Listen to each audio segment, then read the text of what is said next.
Imaginez un colosse de 2 tonnes. Un géant majestueux qui régnait autrefois sur les plaines d'Afrique centrale, le rhinocéros blanc.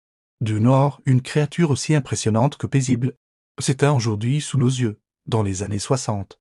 Ils étaient plus de 2000 à parcourir les savanes du Congo, du Soudan et de l'Ouganda. Leur silhouette massive, leur corne emblématique et leur présence imposante en faisaient un des symboles de la faune africaine. Ne reste que 2 femelles, Naja et Fatu, dernières représentantes d'une lignée millénaire, 2 survivantes qui ne peuvent plus donner la vie. Des cellules ont été préservées et les tentatives de fécondation in vitro se multiplient. Une course contre la montre s'est engagée, utilisant les technologies les plus avancées pour éviter l'irrémédiable, plus rare que son cousin du Sud.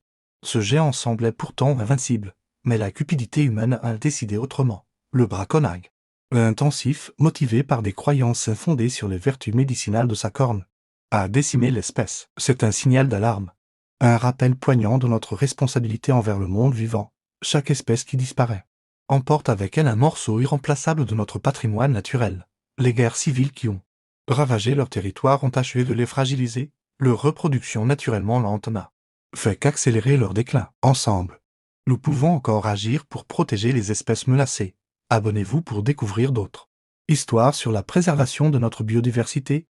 Et n'oubliez pas, chaque geste compte dans la protection de notre planète. 2018 marque un tournant tragique. Soudan, le dernier mâle s'éteint au Kenya. Pourtant, l'espoir subsiste dans les laboratoires. Des scientifiques du monde entier travaillent sans relâche pour sauver l'espèce. Cette histoire n'est pas qu'une simple tragédie environnementale.